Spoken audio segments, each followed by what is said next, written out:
Thus, you visit, you see that there are so many orphans and vulnerable children.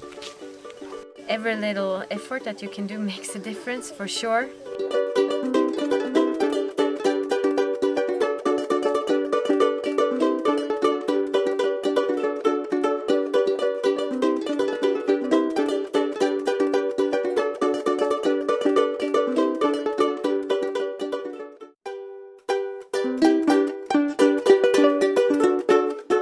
Uganda is one of the countries in the region that is registering the highest population growth, standing at an average of 3% per year. Children below the age of 18 dominate Uganda's population. People here still live a basic life. 1/3 of Uganda's population live below the poverty line. Statistics at the National Population Secretariat indicate that Ugandan women are so fertile, with an average of giving birth standing at 6 children for each woman. However, there is an increase on the numbers of orphans and vulnerable children being registered. Many of the vulnerable children are the ones who have been affected and infected by HIV/AIDS scourge and other related sicknesses as well. Child poverty in Uganda is rampant and affects a number of children. And the causes is orphanage. The children become orphans at an early age in many areas of the country due to the problems of HIV/AIDS, other diseases like malaria, and wars has brought a lot of orphans in the country. These children are now living under the care of their helpless grandparents who are themselves needy and are living a hand-to-mouth life hard to afford their personal needs. The first category is the children that live with their helpless grandmothers. The grandmothers are vulnerable themselves, they are aging and live in poverty. So we try and help those children. Another category is of children who have ailing parents who are suffering from HIV/AIDS. These children also fall in our category for support. Then the last category is the children that live in child-headed families, the children that care for themselves, that care for each other. So we support those children. And the challenge is that they lack basic needs, and we try to fill the gap of basic needs. And the grandparents themselves are also helpless and aging. 80 years old Jacinta Tujamirire is one of them.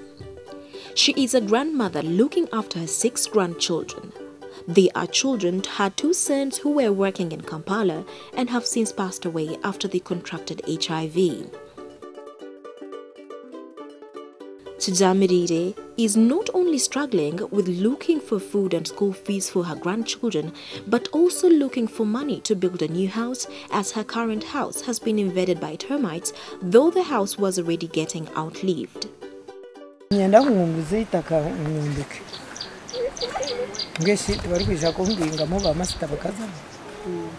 She cannot manage on her own. She doesn't have any more sons to help her.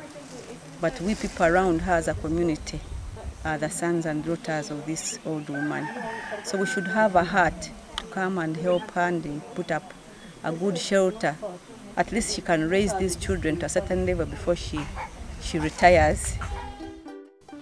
Currently, the family is occupying a school staff house belonging to Zoroma Primary School at Kambugu in Kanungu district. Her case is not different from Justin Siribata, who is also looking after her 4 grandchildren. But for Justin, her problem is school fees, because she feels her grandchildren will be liberated if only they can acquire education.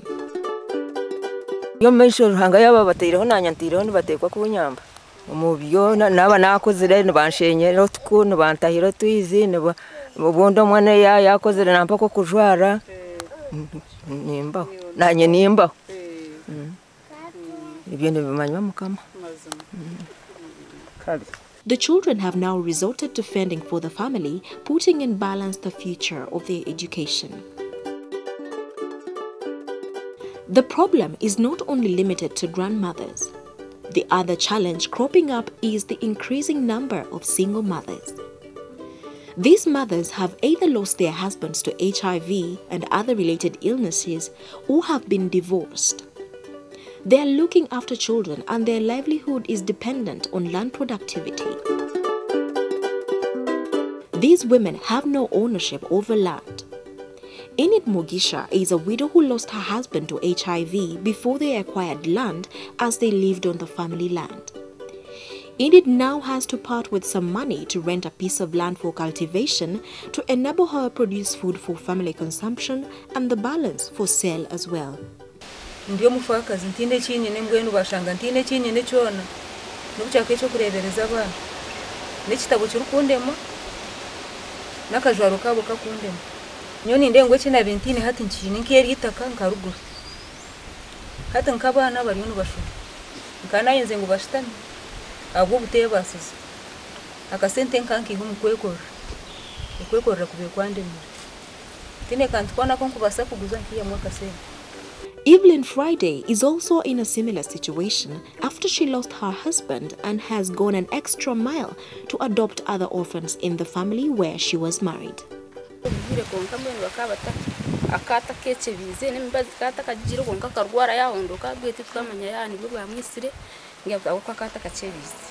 The government of Uganda introduced a program, Universal Primary Education and Universal Secondary Education, all efforts geared at providing conditions favorable for all children of school-going age access basic education.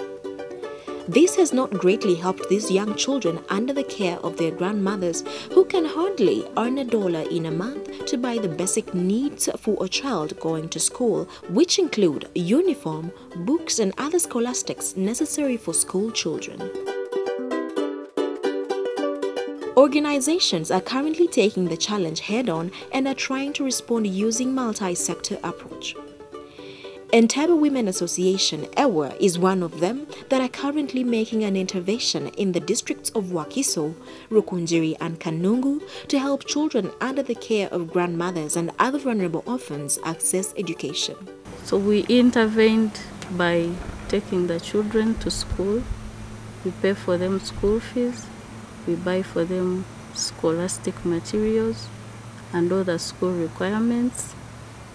Then we looked at the whole family at large, and we support the income generating activities for the grandmothers and the widows who stay at home.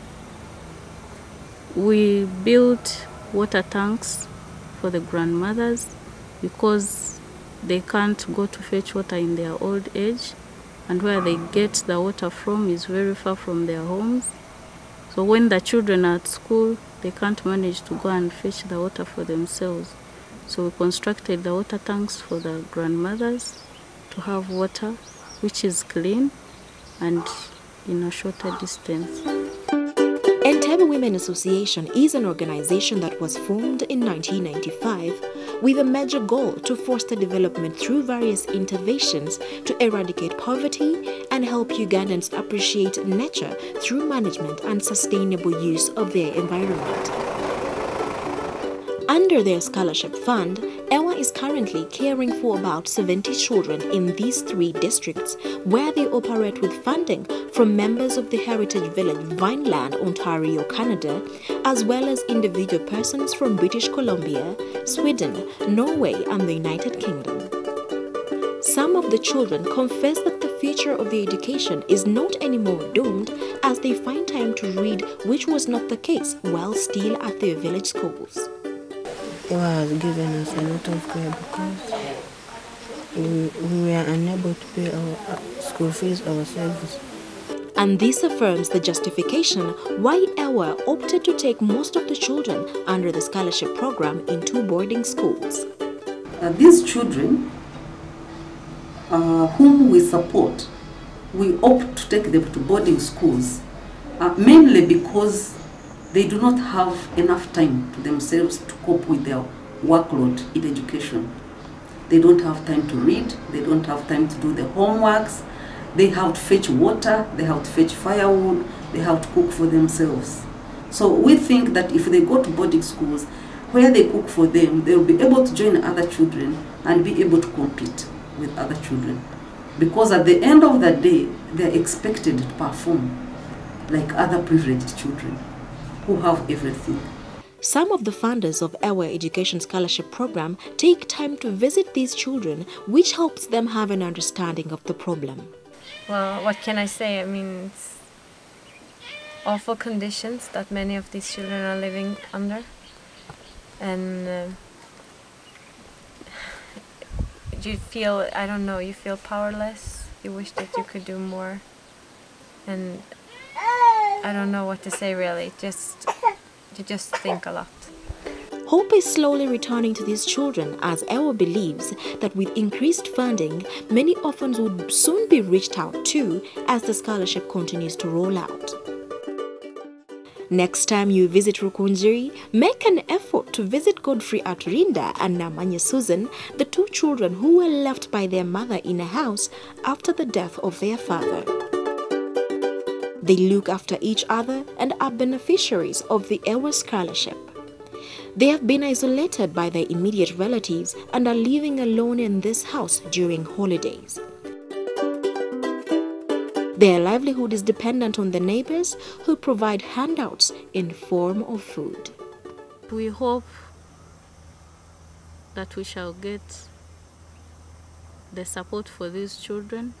We believe that these children will get support and make their lives better.